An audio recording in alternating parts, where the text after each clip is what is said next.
Bismillahirrahmanirrahim. Alhamdulillahirabbil alamin wa bihi nasta'in. Wassalatu wassalamu ala asyrafil anbiya'i wal mursalin Sayyidina Muhammadin nabiyil karim wa ala alihi wa ashabihi ajma'in. Qala rabbi syrah li sadri wa yassir li amri wahlul 'uqdatam min lisani yafqahu qawli. Subhanaka la ilma lana illa ma 'allamtana innaka antal alimul hakim. Wala haula wala quwwata illa billahil aliyyil azim. Amma ba'd. Alhamdulillah, kita rafa'kan kesyukuran kepada Allah Ta'ala dengan setinggi-tinggi kesyukuran di atas segala rahmat dan kurniaan yang diberikan. Pada pagi yang mulia ini, kita masih lagi diberikan peluang oleh Allah Ta'ala untuk dapat sama-sama kita berselawat ke atas junjungan besar baginda Nabi sallallahu alaihi wasallam. Semoga dengan selawat yang kita ucapkan, yang kita sampaikan kepada baginda Nabi sallallahu alaihi wasallam ini menjadi asbab untuk menambahkan lagi rasa cinta dan kasih kita kepada Nabi sallallahu alaihi wasallam, dan juga menjadi asbab untuk kita memperoleh syafaat baginda sallallahu alaihi wasallam di hari yang tiada padanya syafaat yang lebih bermanfaat melebihi daripada syafaat baginda sallallahu alaihi wasallam. Allahumma amin. Baik, pagi ini kita akan menyambung semula untuk tadabbur kita bagi surah An-Nisa. Kita masuk ayat yang ke-3.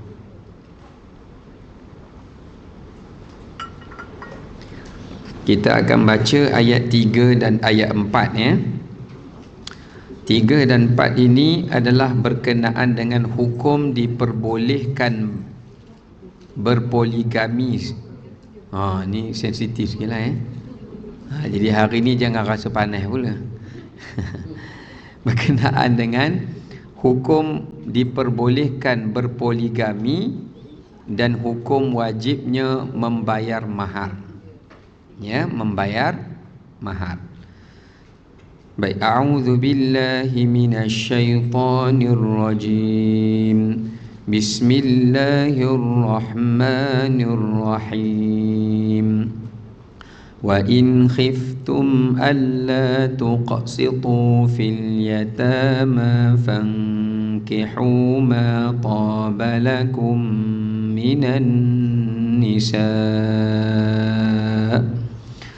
ما طاب لكم من النساء مثنى وثلاث ورباع فإن خفتم ألا تعدلوا فواحدة أو ما ملكت أيمانكم ذلك أدنى ألا تعولوا وآتوا النساء صدقاتهن نحلة فإن طبن لكم عن شيء منه نفسا فكلوه هنيئا مريئا صدق الله العظيم. Saya minta maaf sebab saya baca suara mendata, tak boleh tinggi lagi. Kena ambil masa sikit. Tak apa tak apa, alhamdulillah. Okey, kita tengok terlebih dahulu maksud daripada ayat 3 dan ayat 4. Ya. Apa kata Allah Subhanahu wa taala pada ayat ini? Dan jika kamu, wahai orang-orang beriman, khawatir, takut tidak akan mampu berlaku adil terhadap hak-hak wanita dan perempuan yang yatim itu, bila mana kamu menikahinya, maka nikahilah perempuan yang lain yang kamu senangi, sama ada 2, 3 ataupun 4. Tetapi jika kamu khawatir tidak akan mampu untuk berlaku adil kepada para isteri kamu, ya, para isteri-isteri kamu, maka nikahilah seorang sahaja atau dengan hamba sahaya perempuan yang kamu miliki.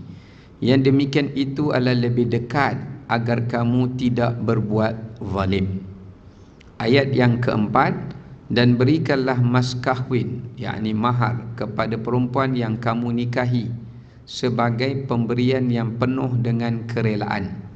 Kemudian jika mereka, yakni wanita, isteri itu, menyerahkan kepada kamu sebahagian daripada mas kahwin itu dengan senang hati mereka, maka terimalah dan nikmatilah pemberian itu dengan senang hati. Okey. Itu adalah terjemahan bagi ayat 3 dan ayat 4. Ayat ini berbicara apabila adanya beberapa kalangan sahabat yang mana mereka berkahwin dengan anak yatim.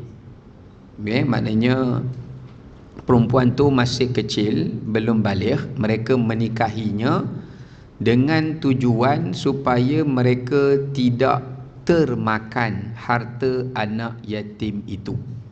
So bila dia kahwin, anak yatim tu jadi isteri mereka. Jadi bila jadi isteri, maka tidaklah jatuh hukum memakan harta anak yatim.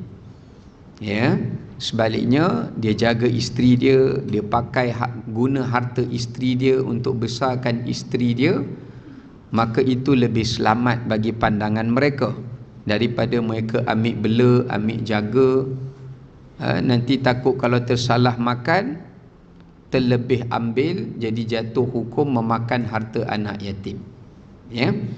Tapi dalam masa yang sama, sahabat ni dia takut kalau tak makan harta anak yatim pun, dia takut nanti dia tidak dia menzalimi anak yatim itu.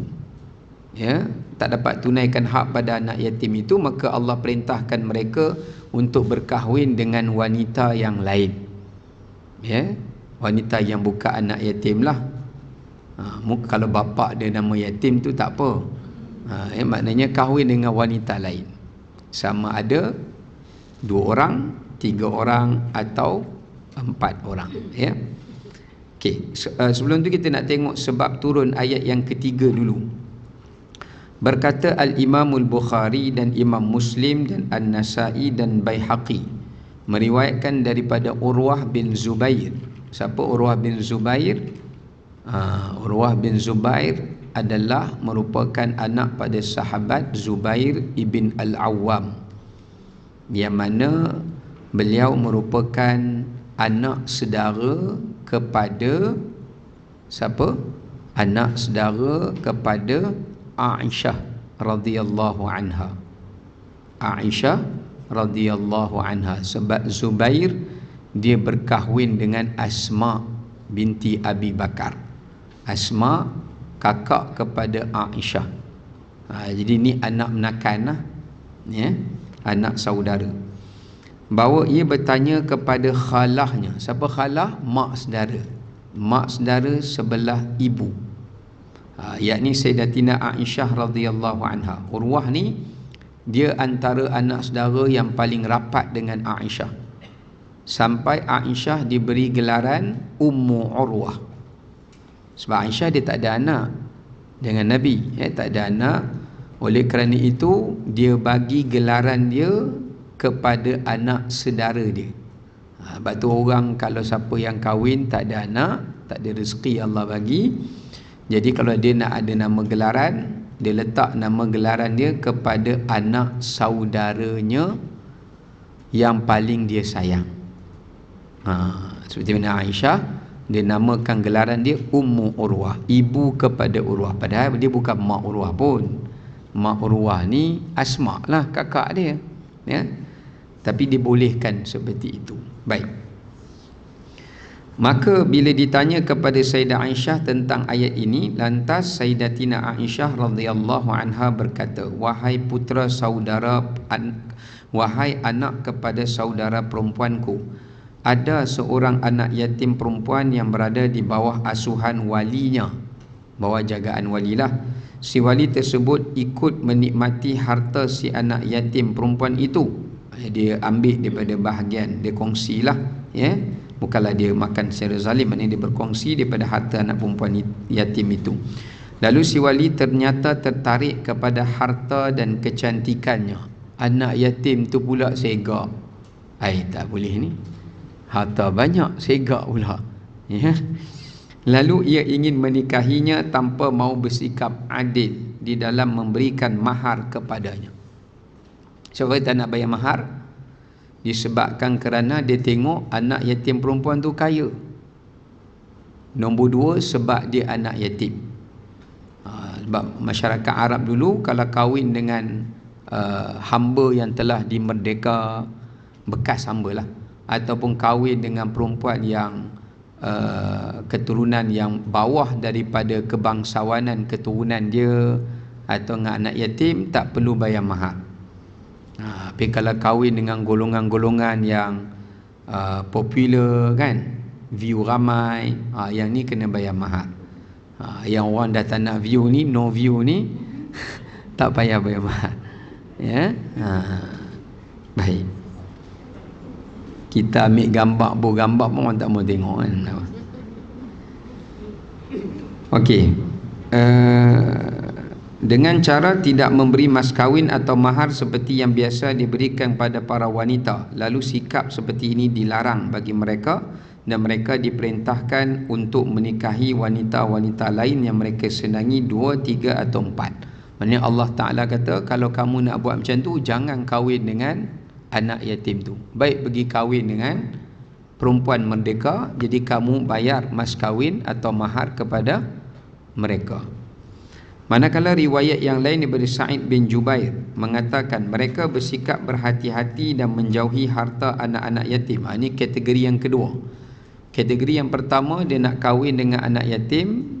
Satu, cantik anak yatim tu. Dua, sebab dia nak harta. Kemudian dalam masa yang sama, dia mengambil kesempatan tak nak bayar mas kahwin. Tapi ada kumpulan yang kedua di kalangan orang beriman. Mereka bersikap berhati-hati, takut termakan harta anak yatim. Maka oleh kerana itu, nak mempermudahkan urusan, mereka menikahi anak-anak yatim itu. Ya. Namun terkadang mereka bersikap adil, kadang-kadang dia tak bersikap adil dengan anak yatim tu. Ialah bila dah ada isteri lebih daripada satu ni, kadang-kadang adil, kadang-kadang tidak adil. Lalu ketika mereka bertanya tentang masalah anak yatim, mereka tanya hal ini kepada Nabi SAW, maka Allah Ta'ala turunkan ayat Quran ini, yakni pada ayat yang ketiga. Okey. Baik. Sekarang ni kita nak pergi kepada pengajaran yang boleh kita ambil daripada ayat yang ketiga, ya. Baik, yang pertama sekali, ayat ini menunjukkan kepada kita kewajipan untuk bersikap adil dalam setiap urusan. Kita buat apa-apa pun urusan dalam hidup kita, kita perlu bersikap adil. Sama ada adil kita terhadap diri sendiri pun kena adil, adil kepada pasangan, adil kepada anak-anak, adil dalam melaksanakan tugas, adil dengan tanggungjawab, mesti kena adil. Apa makna adil? Adil itu meletakkan hak kepada orang yang berhak, memberikan hak kepada orang yang berhak. Itu makna adil. Ya. Contoh adil pada diri sendiri. Macam mana nak adil pada diri sendiri? Adil pada diri sendiri ni maknanya seperti mana kita perlukan istirahat, kita perlukan ketenangan jiwa, pergi berjalan tu kena adil. Tak bolehlah kerja saja sampai jadi stres, kena masalah mental. Ni orang yang tak berlaku adil pada diri dia. Me time. Saya ingat me time tu masa makan mi. Ada orang duk share, Ustaz, me time saya pun pelik. Hang nak makan mi, makanlah. Oh, rupanya masa bersendirian. Ya. Baik.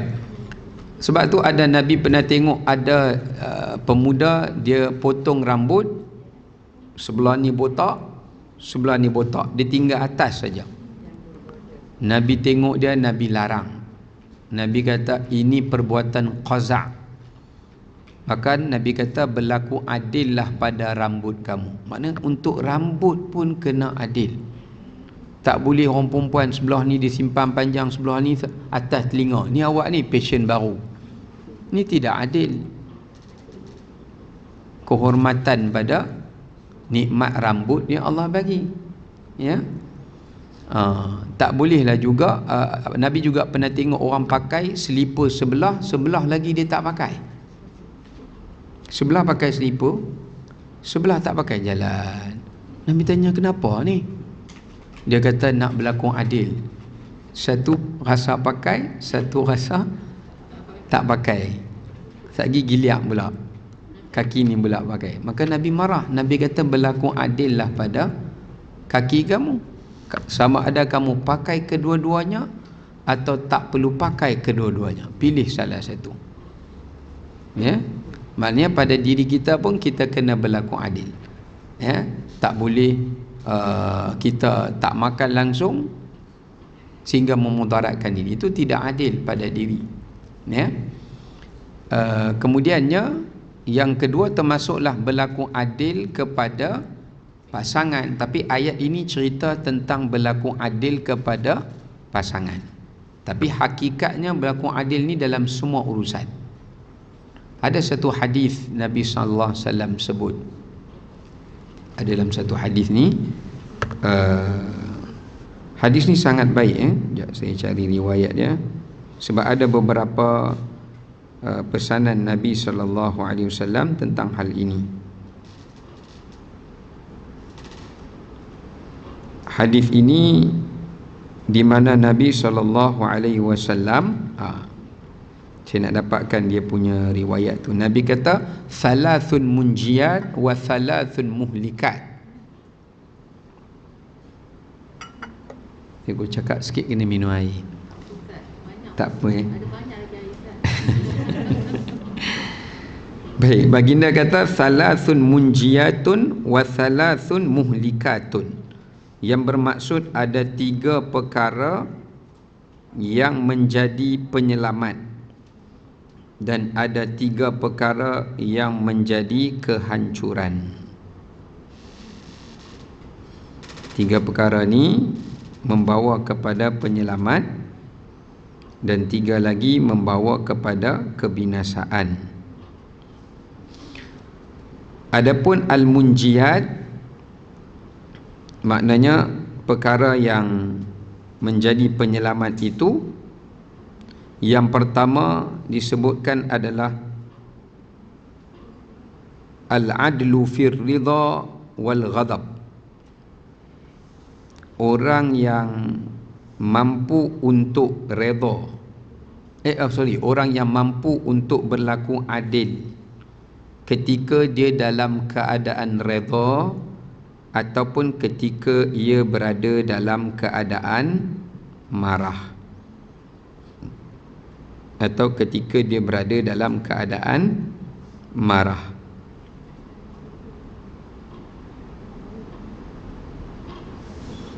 Apa maksud Nabi SAW? Kalau redha tu maknanya kalau orang tu kita sayang, memang kita akan berlaku adil dengan dia. Betul tak? Tapi yang susah Nabi kata, yang banyak orang tak berjaya bila dia nak berlaku adil kepada orang yang dia benci. Biasa kita kalau kita tak suka orang tu, semua salah. Dia buat betul pun, tak kira, salah juga. Tak boleh. Kena berlaku adil. Katakan satu orang ni kita tak suka kat dia. Satu orang ni kita suka kat dia. Tiba-tiba yang kita suka tu buat salah, yang kita tak suka buat betul. Kita tak boleh hukum, oh sebab saya tak suka dia buat betul pun dia tetap salah. Yang kawan saya suka, dia buat salah pun saya kata betul. Tak boleh. Sebab tu Nabi kata adil, baik dalam perkara yang kita redha, yang kita sukai, atau pada perkara yang kita benci. Yang ni susah, kan? Susah. Kita tak berkenan dengan orang tu, kita tak suka benda tu, kita selalu akan bias. Sebab tu orang jadi hakim, kan, dan sebagainya, dia kena adil. Itu yang pertama Nabi sebut. Yang kedua, baginda kata fattaqwallah fis sirri wal alaniyah. Bertakwa kepada Allah dalam keadaan bersendirian atau terang-terangan. Duk seorang-seorang pun takut pada Allah. Buat apa Allah suruh, tinggal apa Allah larang. Walaupun tak ada siapa tahu, tak ada siapa dengar, tak ada siapa tengok. Ini susah. Yang tadi itu nak adil masa orang marah, susah. Ada apa yang Nabi kapalkan ni, ada satu senang, ada satu susah. Tapi nak takwa kepada Allah depan orang, ini senang. Depan orang ambil Quran, baca. Depan orang zikir, senang. Depan orang semayang, senang. Sebab kita malu lah orang tengok kita. Depan orang lagi tengok, Allah minum lagi, ustaz tengok, kan? Tapi belakang orang, yang ni susah.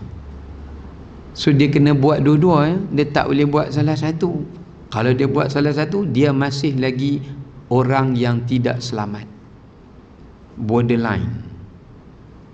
Kalau bacaan kencing manis tu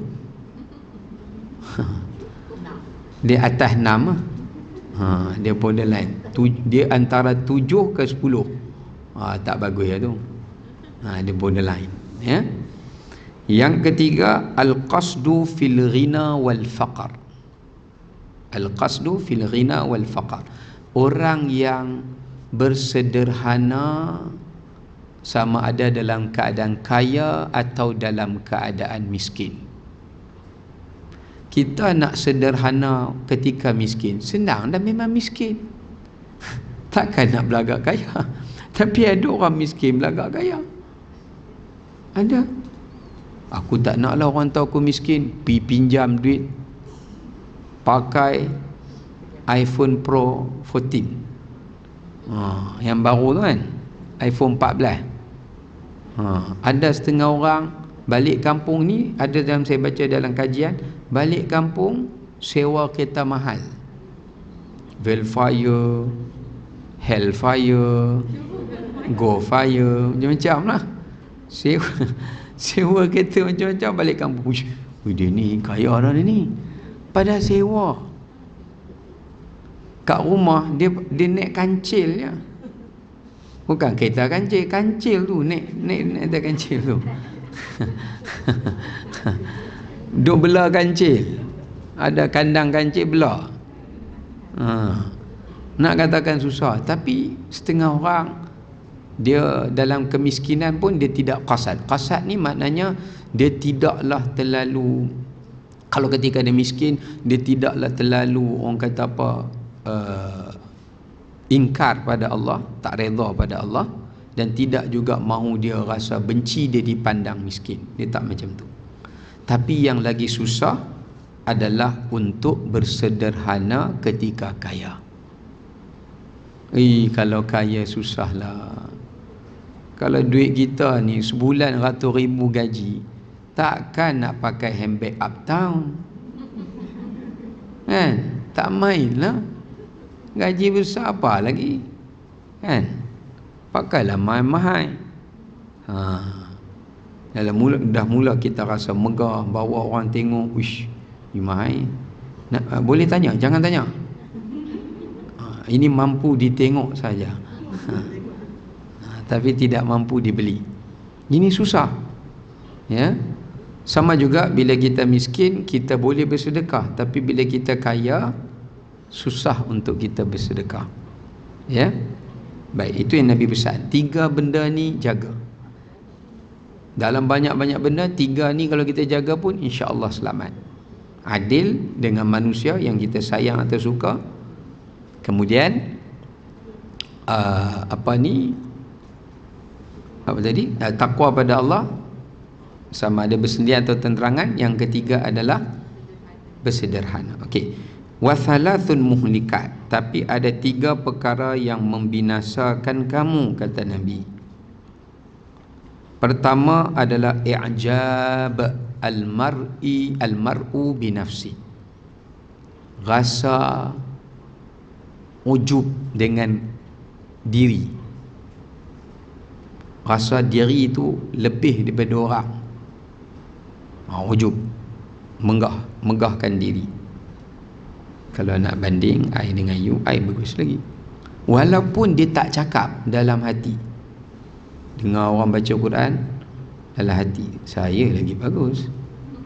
Baru tahu rupanya dia orang ni nampak aja kan, kata mengaji sana, tapi saya baca lagi bagus. Walaupun dalam lintasan hati kita tak ucap pun. Ini ujub, ya. Ini siapa ada sifat ni, dia telah merosakkan diri dia. Nabi cakap muhlikat, kerana sifat ni banyak merosakkan jiwa dan hati manusia. Tak kira lah dia ujub atas dasar ilmu ke, kecantikan ke. Dalam ramai-ramai ni saya paling cantik. Contohlah, dalam umur 50 lebih ni saya nak paling nampak muda. Contohlah kan. Macam-macam lah. Yang kedua, Nabi sebut wahawa muttaba', orang yang menjadikan nafsu sebagai ikutan. Apa nafsu nak, diikut. Apa nafsu nak, diikut. Yang ketiga, fasyuhun muta', orang yang kedekut atau bakhil. So Nabi kata kalau 3 sifat ni ada pada diri seseorang, dia akan binasa. Dia tak akan jadi muslim yang baik atau mukmin yang baik. Okey. Kemudian tu pengajaran pertama tu banyak tu. Muhlikat. Muhlikat. Okey, yang seterusnya, kewajipan untuk berlaku adil dalam menguruskan harta anak yatim.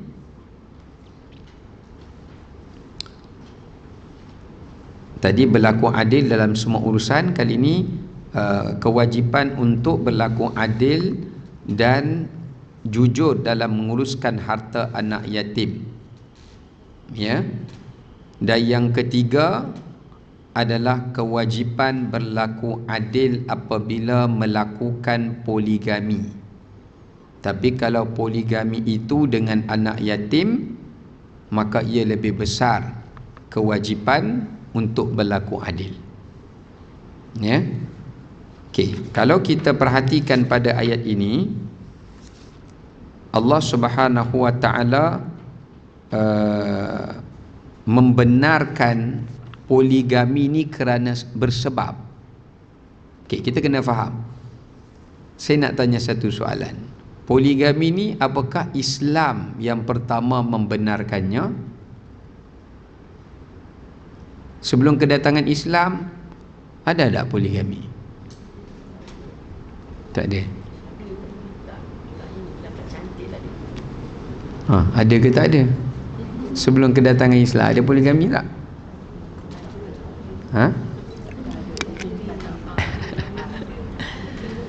Asalnya monogami lah, sebab Nabi Adam ada seorang isteri je kan. Tetapi selepas daripada itu umat Islam umat manusia berkembang dan menjadi sebahagian daripada kebiasaan dan tamadun dan adat manusia, mereka berpoligami. Tapi berpoligami dalam keadaan yang zalim dan tidak ada sistem. Sebab tu sebelum Islam datang, kita bukan cerita zaman Nabi Adam, kita cerita lepas-lepas pada tu. Pada zaman Nabi Nabi Sulaiman, syariat Nabi Sulaiman tak ada unlimited wife. Bukan unlimited mileage. Nak kahwin berapa, hang kahwin lah. Sebab tu Nabi Sulaiman AS ada 100 isteri. 100. Uish, tak boleh bayang. Hak satu pun pening dah dengar ceramah. Mai 100 orang ceramah seorang, pengsan lelaki tu. Kena pula semua ustazah lagi teruk. Kan? 100 orang isteri. Zaman Nabi, syariat Nabi Daud pun sama. Bila datang syariat Nabi Isa, oleh kerana manusia tak mengurus dengan baik, adat ni, asalnya adat. Islam datang mengiktiraf adat tu. Maka bila manusia tak jaga benda ni, zaman syariat Nabi Isa hanya menetapkan monogami saja. Only one. Tak boleh. Tapi lepas syariat Nabi Isa menyebabkan, sebab tu kita tengok padi-padi walaupun dia seorang isteri, tapi dia simpan perempuan tu banyak. Akhirnya datang syariat Nabi Muhammad SAW, Allah letakkan limit. Sebelum ni tak ada limit. Lepas tu tak boleh langsung. Sekarang ni boleh tapi dengan batas, syarat. Allah letakkan limit dengan kadar 4. Tapi kalau tanya saya, kenapa Allah tak letak limit daripada dulu lagi? Pada Allah dah tahu dah manusia takkan jaga benda ni. Ulama jawab kerana Allah nak sempurnakan syariat itu di dalam syariat Nabi Muhammad sallallahu alaihi wasallam. Kalau Allah buat awal, tak nampaklah syariat Nabi SAW syariat yang pelengkap. So sebab tu diletakkan 4. Kerana Allah tahu paling kemampuan manusia 4. Lebih 4 dia tak boleh over control. Bukan under control, over control. Dia tak boleh kawal lah. Ya. Baik, maka disebabkan kerana itu, asal poligami bukan Islam yang memperkenalkan. Ini kita kena cerita kat orang bukan Islam. Sebab dulu kata Islam benarkanlah. Tak. Cuba tengok orang zaman Parsi, tamadun Rom, mereka kahwin ramai. Tak ada limit dan mereka tindas isteri mereka. Islam datang iktiraf apa yang mereka buat, tapi Islam letakkan syarat yang ketat. Syarat yang ketat untuk berpoligami. Ya. Baik. Antara syaratnya Islam meletakkan dalam berpoligami. Sebelum tu kita tengok ayat ni, asal tujuan Allah syariatkan poligami itu kerana nak menjadi jalan keluar kepada sebahagian para sahabat daripada mereka takut untuk mereka tidak berlaku adil kepada anak yatim yang mereka nikahi. Ya, bila mereka berkahwin dengan anak yatim, dia takut tak berlaku adil dari segi makan harta ke, dari segi mendidik anak yatim tu ke, maka disuruh kahwin yang kedua, yang lebih dewasa daripada anak yatim tu, yang lebih matang lah. Anak yatim dia belum balik. Ya, itu asal tujuan disyariatkan. Hikmah. Atau yang kedua, tujuan disyariatkan kahwin lebih itu adalah untuk menutup jalan orang mengambil kesempatan kahwin dengan anak yatim kerana nak makan harta dia. Sebab Allah kata, kamu nak kahwin dengan orang lain. Jangan kahwin dengan anak yatim kemudian kahwin dengan perempuan lain. Rupanya kahwin dengan anak yatim tu bukan nak jaga sangat, nak makan harta dia. Maka Allah Ta'ala jadikan dia sebagai jalan keluar. Ya. Baik, jadi kita kena faham bahawasanya kewajipan untuk berlaku adil di dalam berpoligami ini adalah menjadi keutamaan daripada berpoligami itu sendiri. Kita selalu bercakap poligami orang lelaki kan, poligami. Tapi sebenarnya yang Allah nak sebut dalam bab ini, berlaku adil dalam berpoligami itu, bukan sekadar menyuruh berpoligami.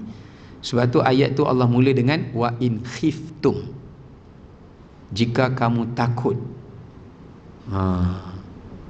Ya, jika kamu bimbang. Jadi kalau kamu rasa kamu mampu, tidak takut, tak apalah. Ya, maka boleh. Okey. Tapi orang kata kalau tanya orang perempuan mesti tak bagi. Ha? Agak-agak sebab apa? Sebab dia tak adil. Oh, laju jawapannya. Memang tak adil pun. Ya. Tak cuba lagi macam nak tahu adil tak adil. Oh, dengar yang dah cuba.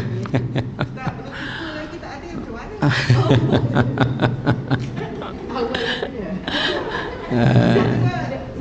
Dia dah dapat satu, lepas tu dia nak sambung kedua. Dia tak adil lagi.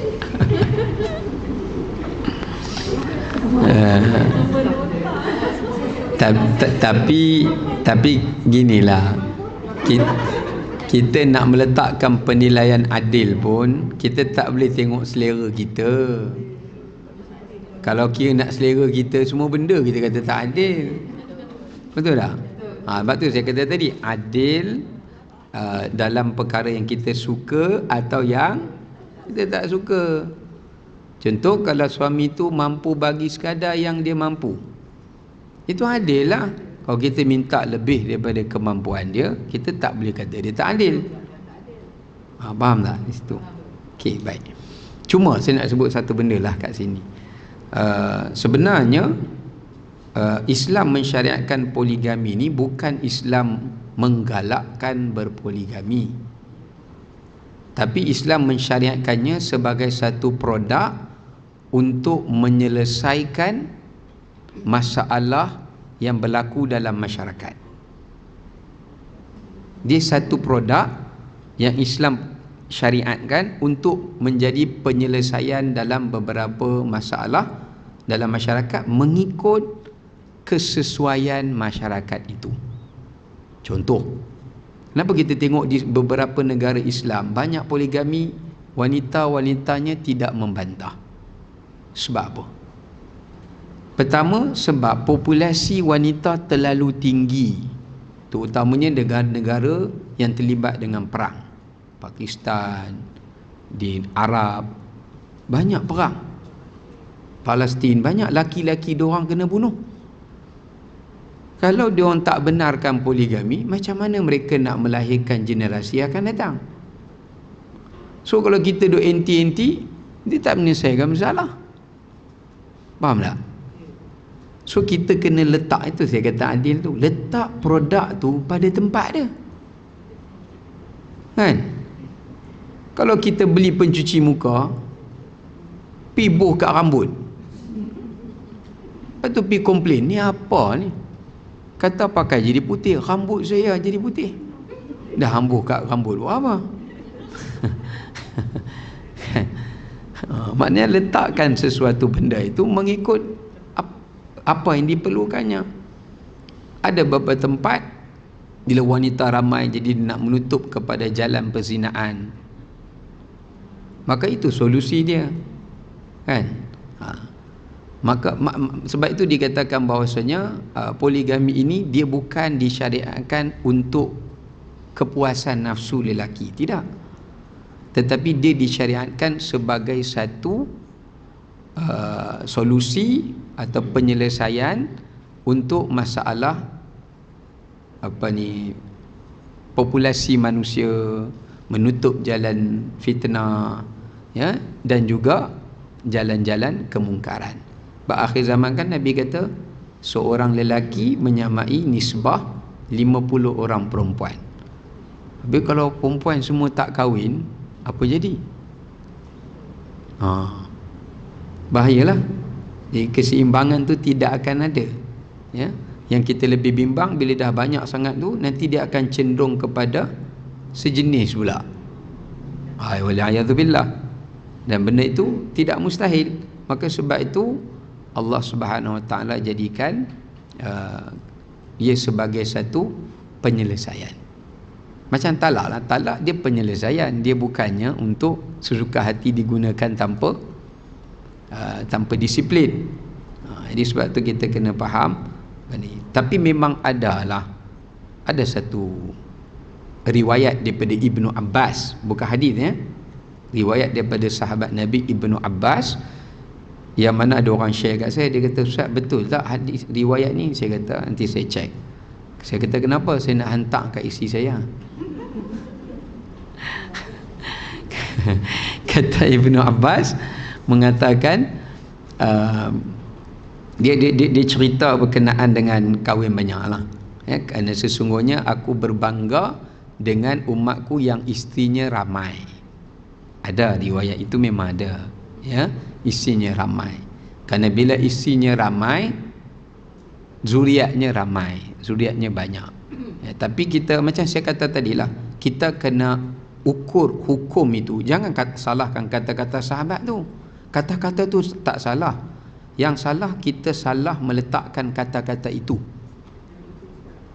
Contoh, kalau kata-kata tu diletak di negara yang mereka memang biasa hidup susah, apa semua ni kan, tak ada masalah. Tapi kalau kita yang hidup di zaman di Malaysia ni, anak lahir saja kawan ni nak kena bedah dah 10,000. Kalau beranak normal tak apalah, ni bedah dah kena 10,000. Sagi kawan ni masuk sekolah, kawan ni semua perlukan belanja.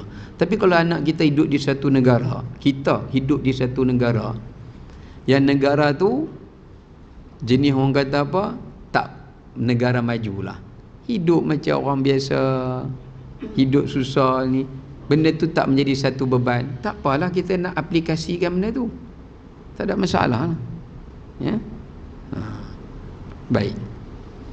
Cuma ada orang tanya saya satu soalan. Dia kata, kalau suami saya tak mampu, tapi kalau saya tak bagi juga kahwin, dia kata nanti dia pergi berzina, boleh tak saya bagi juga? Dia duk bagi alasan macam tu, tapi dia tak mampu.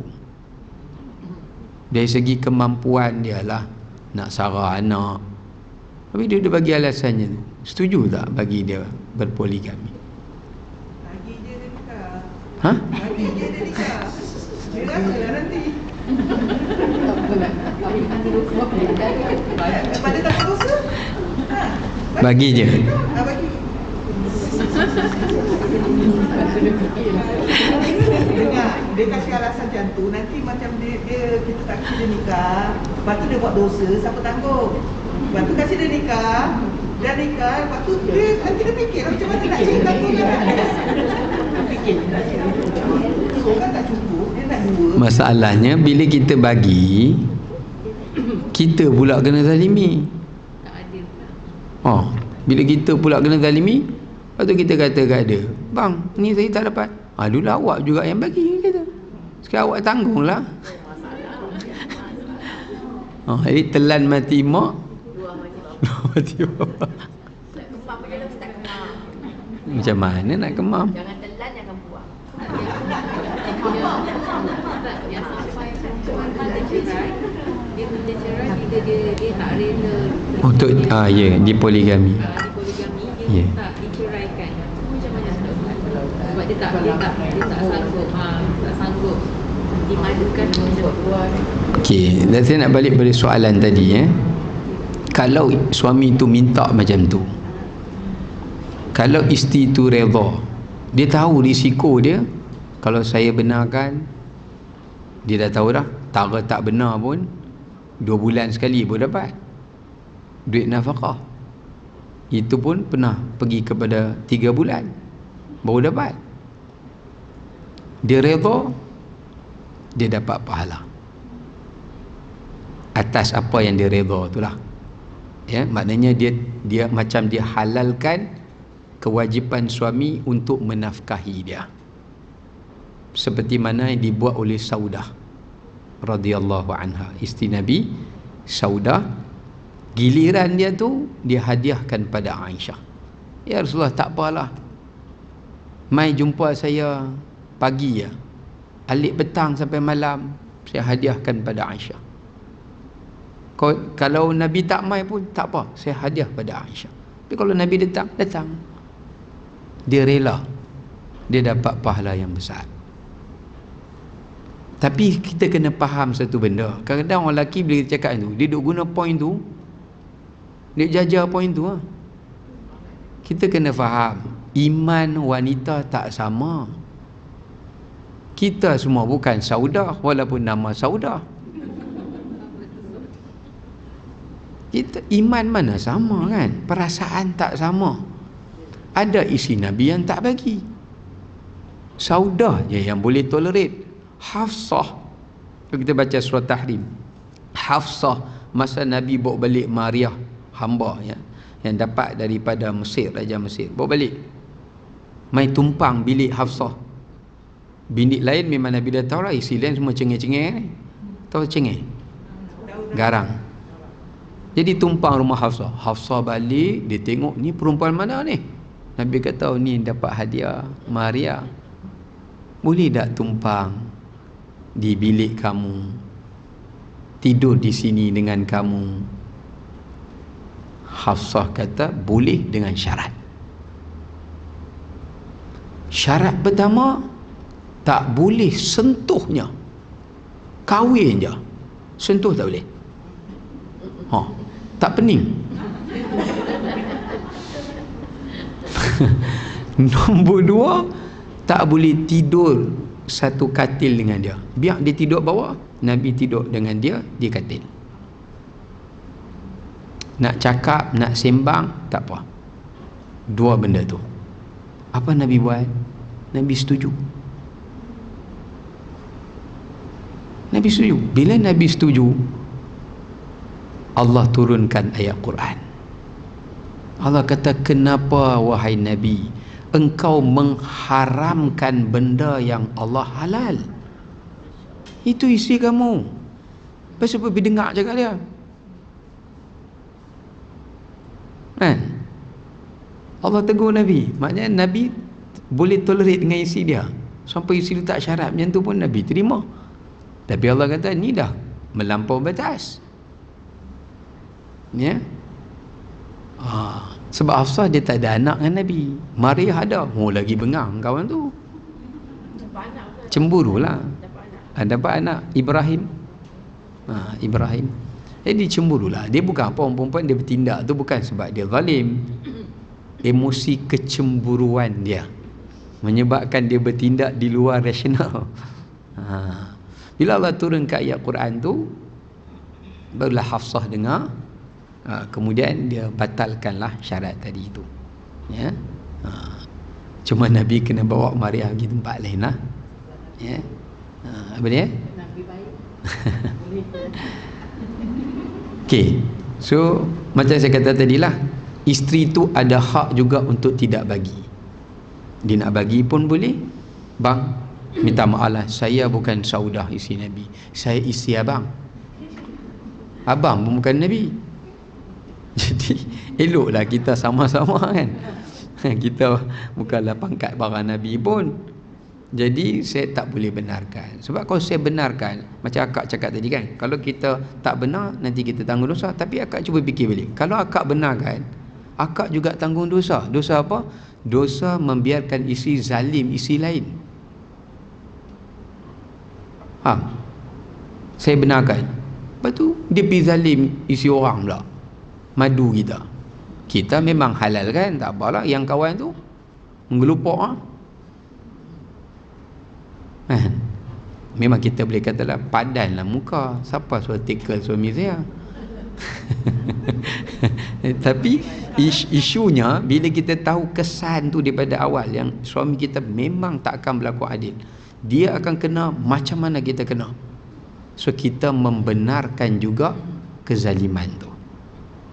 So cara dia kalau abang nak minta, pergi mahkamah lah minta. Mahkamah lulus lah.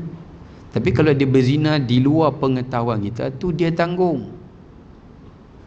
Dia tanggunglah dosa tu. Takkan kita pula nak kena tanggung. Kita bawah dia, bukan dia bawah kita. Nampak tak? Pak, tapi sekarang Ustaz, kalau Ya. berani pun dia akan bawa pergi nikah dia. Apa Ustaz, redor-redor je. Ish. Betul itu Ustaz. Mudah-mudahan menjadi asbab ke syurga Ustaz. Asbab menghapus dosa-dosa yang lalu. Tapi ikhlaslah cakap kan. Saya tengok banyak yang redha ni pun, lepas dia bagi tu saya tengoklah, ini pengalaman yang banyak yang cerita kat saya lah. Tapi biasa yang cerita kat saya ni, saya selektif juga. Kalau yang muda-muda saya tak berani nak jawab lah, kan? Saya pilih jugalah, takut jadi fitnah kat saya, kan? Contoh saya tengok bila dia redha, dia kurang bercakap dengan suami dia, layan pun macam dah tak layan. So saya nak tanya, boleh bawa masuk syurga ke macam tu? Boleh lah Ustaz. Kita redha dengan hati, tapi khidmat kita bagi itu tak ada. Nak makan? Awak pandai-pandai lah, belilah apa-apa, kan? Kita dah mula jadi macam tu. Dulu kita tuang nasi kat dia. Awak nak nasi tu kat dapur tu lah. Takkan tak erti lagi, umur dah 60 dah. Cara kita, contoh lah, cara kita cakap, baju abang you tak iron, awak suruh lah yang belah sana tu iron. Saya tak larat dah tua dah, suruh yang mudah lah iron. Nampak? So boleh bawa syurga kan macam tu? Sebab walaupun kita redha dalam hati, tapi kita tak membenarkan redha tu dengan perbuatan, macam tak ikhlas. Kecuali redha tapi buat servis macam biasa. Walaupun sering kali suami mengadu, baju dia terbakar. Ni awak asyik terbakar, tak tahu lah bang. Geram kot, duk redha pergi kena buat. Awak masak nasi selalu hangit, nak buat macam mana?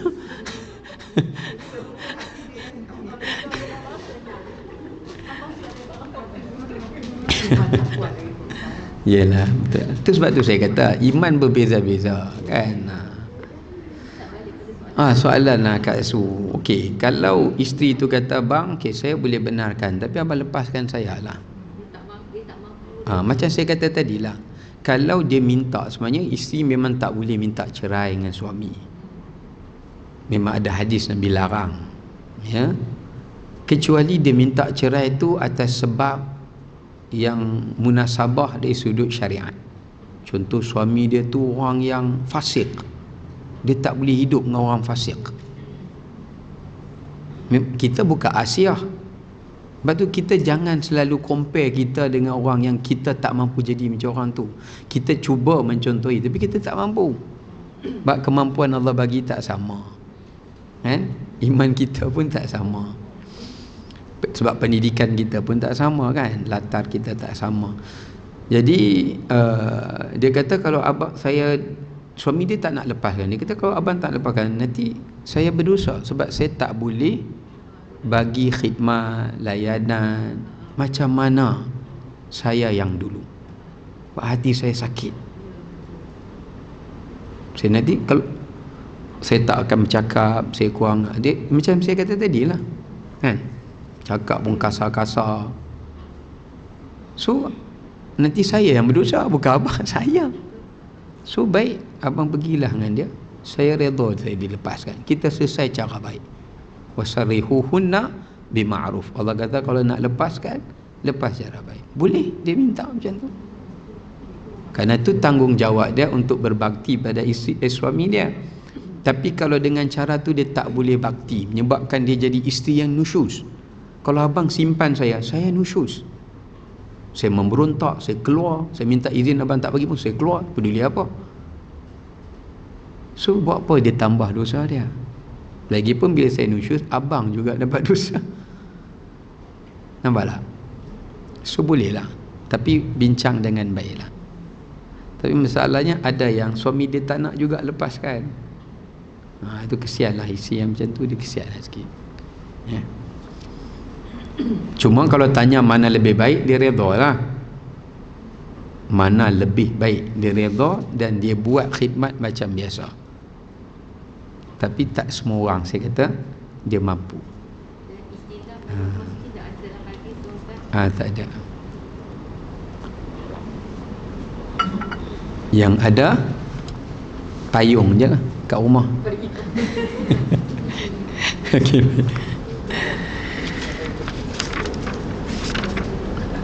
Okey, kemudian dalam ayat ini juga yang kedua menunjukkan harus untuk berkahwin sama ada 2 sekaligus atau 3 atau 4 atau 1 persatu. Sebab Allah sebut ayat ni, kahwinlah wahai lelaki dengan wanita 2, 3 dan 4. Apa maksud ayat ni? Maksudnya sama ada kahwin satu, lepas tu satu jadi 2, lepas tu satu jadi 3, lepas tu satu jadi 4, atau kamu boleh kahwin 2 sekaligus, 3 sekaligus, atau 4 sekaligus. Boleh. Saya terima nikah fulana bla bla seorang, fulana bla bla seorang. Sudah satu majlis. Tak bergaduh depa tu. Tak bergaduh. Ya? Boleh. Ini berlaku di zaman sahabat. Dia kahwin sekali 4. Ada berlaku, ya. Maka di sini menunjukkan kepada kita ada hukum ini menurut syarak. Ya, ada hukum ni menurut syarak. Tapi jangan disalah tafsir ayat ini. 2 campur 3 campur 4. So jadi berapa? 9. Ini tak betul. Sebab Allah guna perkataan Allah guna perkataan waw. Waw ni bukan bererti tambah dalam bahasa Arab. Ya, tapi waw ni memberi maksud pilihan. Ya, perbezaan. 2 berbeza dengan ni. Sebab ada setengah orang yang ajaran sesat, dia faham ayat ni tambah. Macam di Indonesia saya tengok, dia kahwin lebih pada 4. Lepas tu bila orang tanya dia, orang temu ramah ni, dia kata dia baca ayat ni, mathna wa thulatha wa ruba'. 4 campur 3 campur 2. So dah ada, dia jadi berapa tadi? Kata 9. Lepas tu tambah 1, 10 dia kahwin. Isi dia ada 10. Ya. Ini tidak benar. Okey, dan yang terakhir pengajaran bagi ayat yang ketiga. Memilih keadilan itu adalah lebih baik daripada mendekati kezaliman. Memilih keadilan itu adalah lebih baik daripada mendekati kezaliman. Apa maksud dia? Maksud dia adalah di hujung ayat itu Allah menyatakan jika seseorang itu memilih untuk berpada mengahwini seorang, itu lebih baik daripada dia mengahwini lebih daripada seorang jika boleh membawa kepada kezaliman. Lepas tu Allah kata ta'ulu. So maknanya dekat sini ulama meletakkan hukum asal, ya, hukum asal dalam perkahwinan itu adalah seorang, kerana dia lebih dekat dengan adil. Seorang lebih dekat dengan adil. Lagi banyak lebih dekat kita dengan zalim. So kalau kita nak tengok dia punya bacaan dia tu, adil di sini, zalim di sini.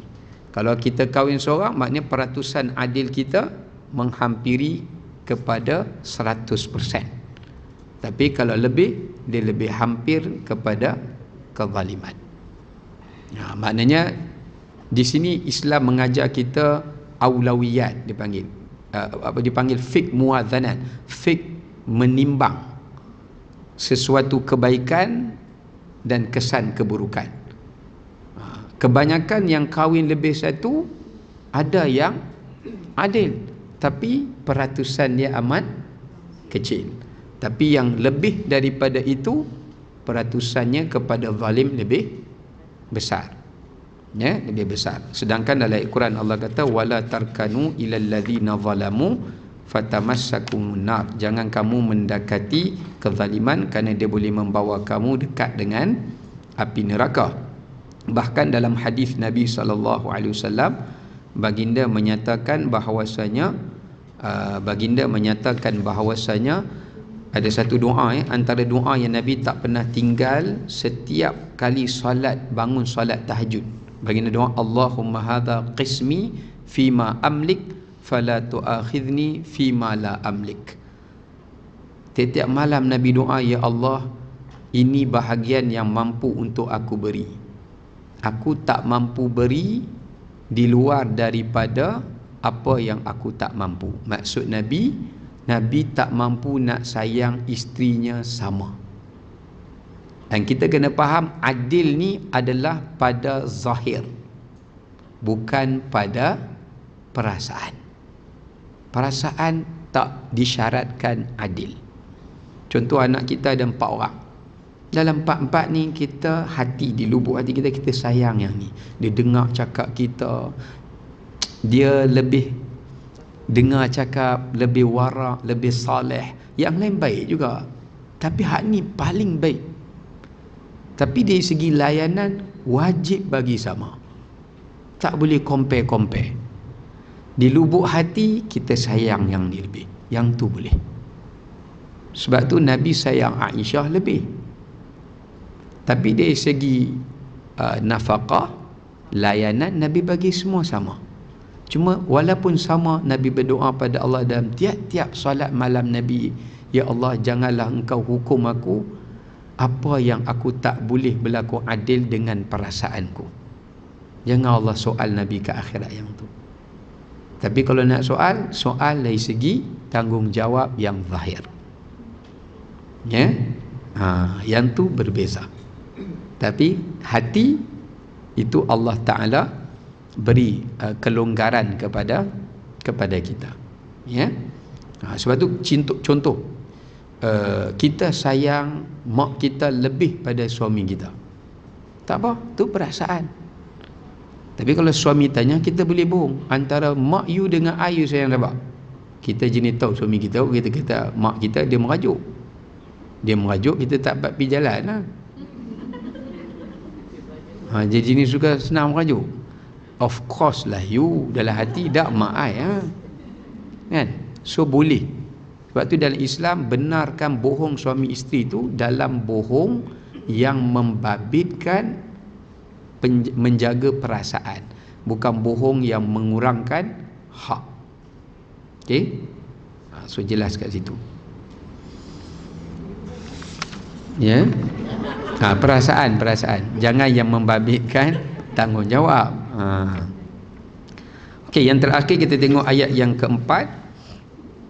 Pengajaran di sini adalah kewajipan untuk membayar mas kahwin dan mahar. Mas kahwin dan mahar kepada wanita itu apabila menikahinya. Dan hendaklah mas kahwin itu adalah berdasarkan kepada kerelaan mereka. Mana kerelaan isteri itu.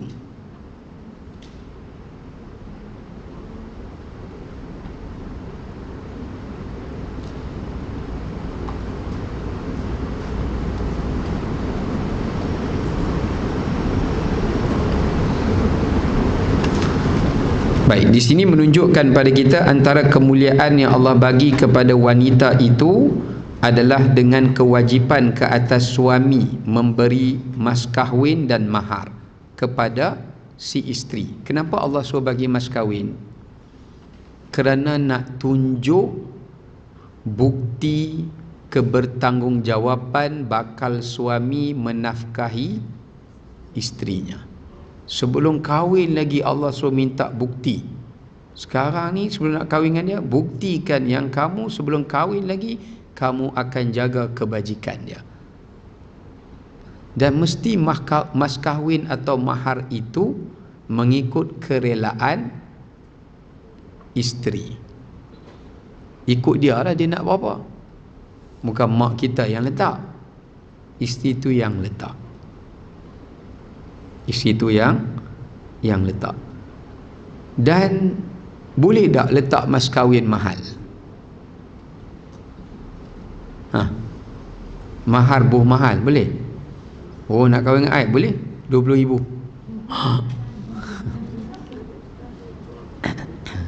Ya? Boleh ke tak boleh? Tak boleh? Boleh lah. Kalau ikut dalam Quran, Allah Ta'ala ada sebut ihdahunna qintaran, bagilah wanita itu qintar. Qintar ni satu bekas berisi emas yang penuh. Banyak tu. Yelah nantilah dulu. Yang ni yang terbaik lah. Bukan Allah suruh bagi macam tu, tapi Allah kata jika kamu boleh bagi sebanyak itu. Tapi dalam hadis Nabi kata sebaik-baik wanita itu adalah yang paling memudahkan mas kahwinnya. Bukan yang paling murah, paling memudahkan mas kahwinnya. Memudahkan ni maknanya boleh dibual bicara lah, boleh negosiasi. Sebenarnya dia boleh letak mahal. Ini pendapat saya lah, kalau tak setuju tak apa.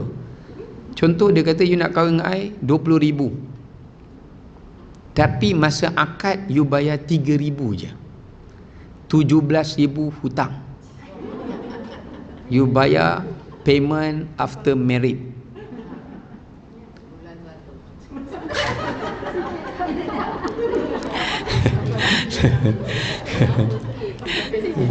So lepas kahwin isteri tu kata I halalkan baki 17,000 tu. Boleh, tu hak dia. Sebab tu Allah Ta'ala kata di hujung ayat tu, kalau dia menghalalkan, kamu bersenang hati. Ataupun dia ambil duit tu, kamu susah, suami susah, dia kata bang, inilah duit mas kahwin yang abang bagi kat saya, kita share, ambil duit ni pakai. Sebab tu kita kena faham konsep mas kahwin ni betul-betul. Kadang-kadang letak mahal bukan bererti menjual anak. Orang kita kan letak mahal jual anak. Kadang-kadang letak mahal tu supaya isteri tu pegang mas. Isteri pun kena faham lah konsep mas kahwin tu. Pertama dia nak tengok suami dia ni betul-betul ke kahwin dengan dia sebab nak main-main ke atau memang nak bertanggungjawab. Kalau suami saya kahwin dengan saya bertanggungjawab, saya akan simpan duit ni, saya laburkan dia baik dalam tabung haji ke apa ke. Kalau dia susah, duit ni lah saya akan pakai tolong dia. Itu konsep mas kahwin. Atau kalau saya kena cerai pun, ni lah yang saya dapat bergantung pun. Sebab tu di Kelantan dulu-dulu di beberapa tempat dia tak minta duit, dia minta emas. Sebab emas boleh disimpan dan harga dia naik. Arab bukan minta emas, tanah terus. Bang, ni saya nak tanah ni, beli tanah ni. Jadi apa-apa saya jual tanah ni. Alah bang susah, saya jual tanah ni, saya share dengan abang duit tu. Itu konsep mas kahwin. Tapi Ustaz, masa sekarang ni mas kahwin dengan hantaran berbeza kan? Selalu yang ibu bapa berbincang kan tidak kepada mas kahwin, Ya. dia lebih kepada hantaran. Jadi mas kahwin ni ditetapkan oleh sesuatu negeri tu. Ya, betul. Kan? Jadi Ya. dalam soal macam Okey, dia sebenarnya gini. Negeri meletakkan mas kahwin mengikut tahap ekonomi pendapatan di negeri itu. Dia kira gaji yang paling rendah lah letak. Tapi bukan bererti kita mesti ikut yang tu. tapi dari dulu sampai sekarang sama je. Ah. Ustaz, Atas Terlalu rendah. Ustaz bayangkan lah, RM22.5 Ha. sekarang. murahnya. Dan bukan maksudnya Patutnya dia kena buat revision lah. sebab saya rasa macam orang akan bagi, bila dia kata minimum RM22.5 dan dia bagi minimum jugalah RM22.5 tu. Orang kita biasa minimum je. Jadi saya rasa macam zaman sekarang kan RM22.5 terlalu. Yelah dengan harga yang sekarang cost living kan. Tu Sekarang pun orang memang tak bayar ikut macam sekarang selama 300 kan. Ya. Orang tak bayar 300 pun, orang bayar 1,000 kan. Ya. Tapi mereka lebih kepada wang hantaran. Ya. Itu kalau berbincang, tak bincang mas kahwin, mesti bincang hantaran berapa. Sedangkan hantaran tu Itu lebih pada adat kita. itu adat kita. Sebenarnya saya lebih setuju. Okey, kalau kita tak nak menolak adat pun boleh. Kita bincang mas kahwin. Katakan mas kahwin kita letak 20,000. Kan? Dengan isi kita bincang. Bakal isi lah. Lepas tu isi kita dengan sukarela dia kata 10,000 daripada tu I belanja untuk kenduri. Lebih you top up. Boleh tak? Boleh. Tapi dengan syarat kerelaan isteri itulah. Kerelaan. Dia boleh negotiate sama dia. Tak ada masalah. Okey, I setuju. Cakap je 20,000. Tapi ni bukan suami dia yang minta lah, tapi si tu suka rela pakai si tu. 10,000 daripada tu saya akan bayar untuk kenduri belah saya, you top up balance dalam 3,000 lagi ke? Boleh. Macam tu kan. Jadi ada manfaat tu kepada perempuan tadilah ya. Okey, wallahu alam. Panjang kita dah ini. Kita tangguh sekadar itu. InsyaAllah nanti kita sambung ayat 5 dan ayat seterusnya insyaAllah. Panas je Ustaz. Itu je. Isu panas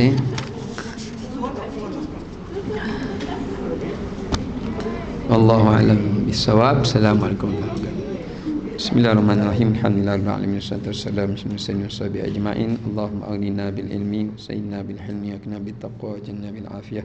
Sallallahu alaihi wasallam ala sayyidina Muhammad wa ala alihi wasallam.